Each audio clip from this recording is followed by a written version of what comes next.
Thresher sharks are rare and elusive creatures of the deep, a wonder for any diver to dream about. But what if I told you there's a place where you can dive and see them in shallower waters, bathed in light? A place where these magnificent sharks congregate, get cleaned, and show remarkable curiosity towards divers. This is Malapascua, a tiny Philippine island. And is it worth all the hype? After exploring over 50 countries and logging hundreds of dives, I'm here to give you the unfiltered truth about Malapascua diving, what you'll see, the dive experience, and what makes this island truly special. Let's dive into what makes Malapascua's underwater world so special. And trust me, the dive sites here are a major selling point. The crown jewel is Monad Shoal. Descend to around 26 to 34 meters. That's about 85 to 111 feet deep. And suddenly, a sleek silver shape emerges from the shadows. Its long scythe tail slices through the water. A thresher shark. This isn't a lucky break. It's a regular show at this dive site. Monad Shoal's steep drop-off creates an upwelling that draws these deep water sharks. They arrive at the cleaning stations where tiny fish meticulously remove parasites from their skin. For divers, it's an unparalleled window into this natural world.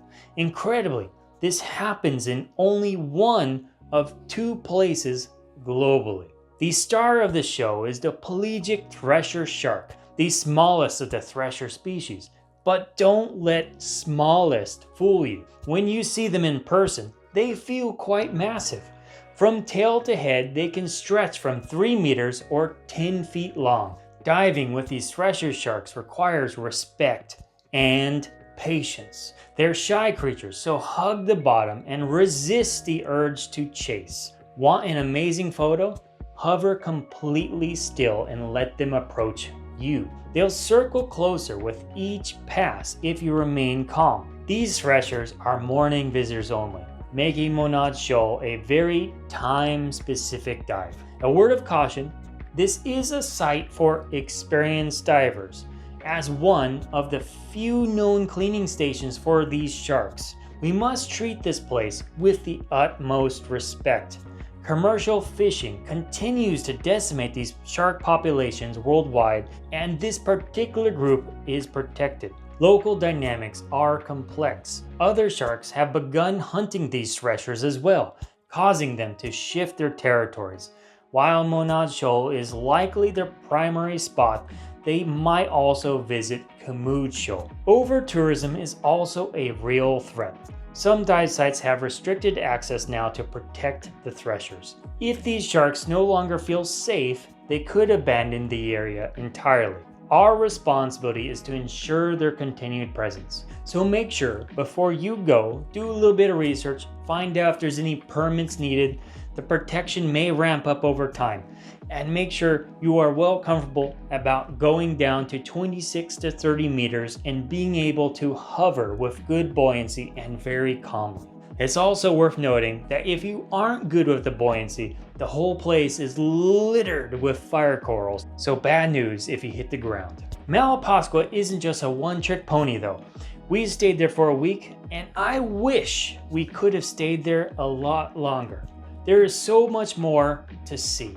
We were visiting while a typhoon was passing nearby. It didn't hit Philippines directly, but the water certainly was very rough. Yet, we still went out every day with some caveats to the schedule and a lot of hurry up and wait kind of things happening. But we still got a good 3, maybe 4 dives in a day. I highly recommend avoiding typhoon season if you're gonna go. I feel we needed a lot longer to get the chance to see the infamous ghost nudibranch, which can be found at Malapascua or South Africa exclusively. They are rare, and count yourself lucky if you're able to see one with your own eyes. If you do want to see one, you'll have to stay there for quite some time and be willing to play a game of roulette, or in case of a typhoon near you, Russian roulette. to see one. The common boat in this region is called the banca. They are wooden in nature, and I am fairly certain they won't pass a lot of safety standards or inspections. They are certainly an interesting experience though, and I hope you don't have to find yourself out on them in rough waters, like a typhoon. Rest assured, we did survive though. Still, they are good boats, just maybe not the best boats for rough waters. Otherwise, there is a good mixture of nudibranchs, many species of octopus, including the rare blue octopus, lots of cuttlefish, including flamboyant, frogfish, seahorses, including pygmies, and pipe horses, and more. Generally decent coral coverage and lots more common species of fish.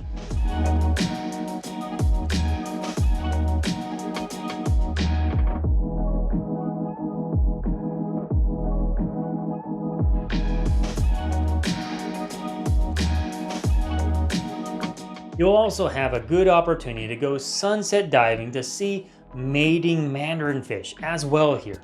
Always a pleasure to see those beautiful fish out mating, as they are hard to see otherwise. Also, if you're eager to see big pelagics like tiger and bull sharks, there are several shoals in which they frequently visit.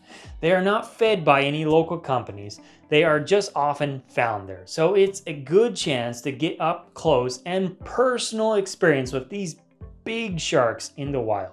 But this one in particular was nerve-wracking because the sharks can visit you at any angle, at any time during the dive. And so you'll be seeing some amazing things: coral, nudibranch, really beautiful fish, moray eel, and more. But you'll always be looking around like, where's that shark? Is it there? No. Is it there? You'll always be looking and on guard the entire dive, which might be exciting for some. Another amazing island that takes a good time to get to, but well worth it, is the Gato Island or Cat Island. The island is susceptible to some current, but has plenty of life around it, and cat or bamboo sharks that frequently visit the 24-meter or 78-foot deep tunnel that goes through the island. It's a small little island out of the water, but it actually has a ton of dive sites underneath it. When you start planning your trip to Malapascua, there are some time frames to keep in mind. Thresher sharks are there year-round, but from November to January is a plankton bloom that may lower visibility, and water is generally colder. It is a bit of a luck thing though, so don't get your hopes up.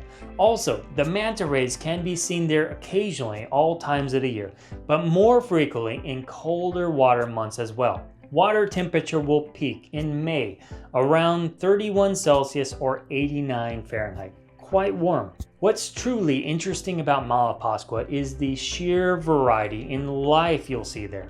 The macro pygmy seahorse to the thresher, bull, and tiger sharks. You'll get a variety, and every dive will keep you on your toes. But there is more to see in Malapascua than just what is below the water. This video would not be complete if I didn't talk about the journey of getting to Malapascua, which kind of felt like I was opening a closet and finding myself on an adventure to Narnia.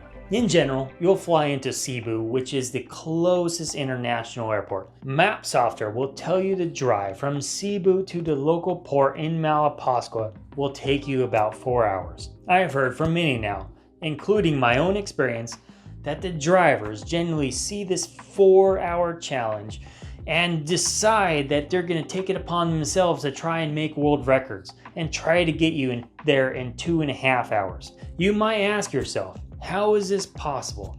And all I have to say is that it's an experience, for sure. Perhaps one done easier if you're blindfolded, have a few beers beforehand, or are taking a nap.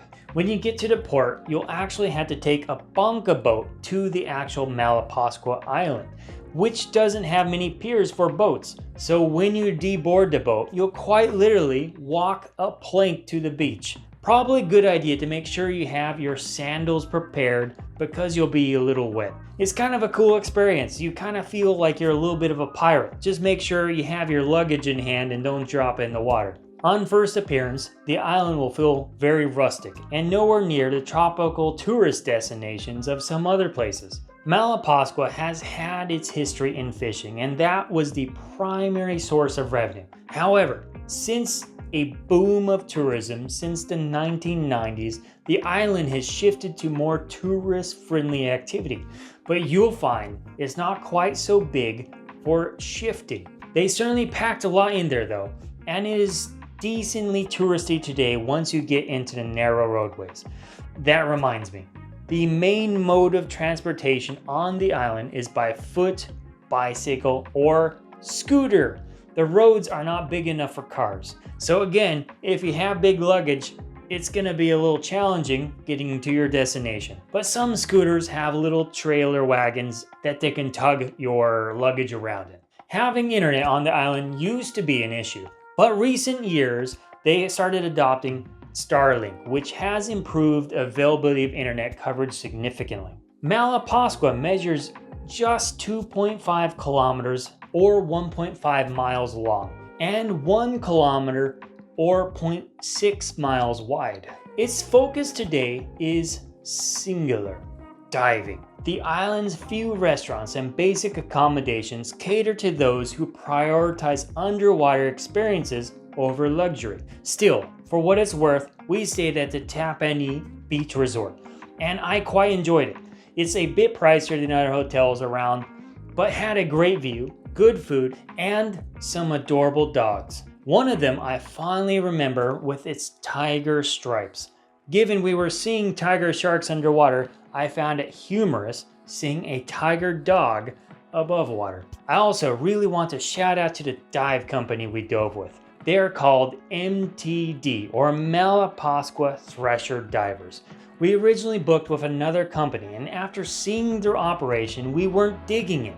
It was definitely not locally owned and seemed a bit lifeless, and after such a high recommendation to MTD, we wanted to see what they were all about. We transferred over all our dive gear with MTD's help, which was a much more interesting operation than it sounds. It was kind of a little bit of an adventure. Still, we transferred it all. We got over to new dive shop safely, all of our gear was intact, and we were ready to dive. We dove with them and met most of the staff during our time there, and thoroughly enjoyed diving with them. They are locally owned and operated, and everyone there is from the island. I honestly cannot recommend their operation enough if you visit. Make sure you tell the owner, Justin, I said hi if you see him. Malapascua's future as a diving destination hangs in a delicate balance. While its underwater wonders captivate, the island faces challenges like coral damage, overfishing, and pollution. Divers must embrace responsible practices, following local guidelines and supporting eco-friendly dive centers to encourage sustainable operations. As I reflect on swimming with the thresher sharks and the amazing wildlife I saw there, I'm reminded that our choices today shape tomorrow's oceans. And I hope our journey to Malapascua in today's video encourages you to visit and align your diving experiences with the conservation efforts, safeguarding these incredible underwater worlds for years to come. Check out this video series next for other amazing scuba diving places I've been to and reviewed, or if you're interested in improving your scuba diving game, check out this video series next. And until next time.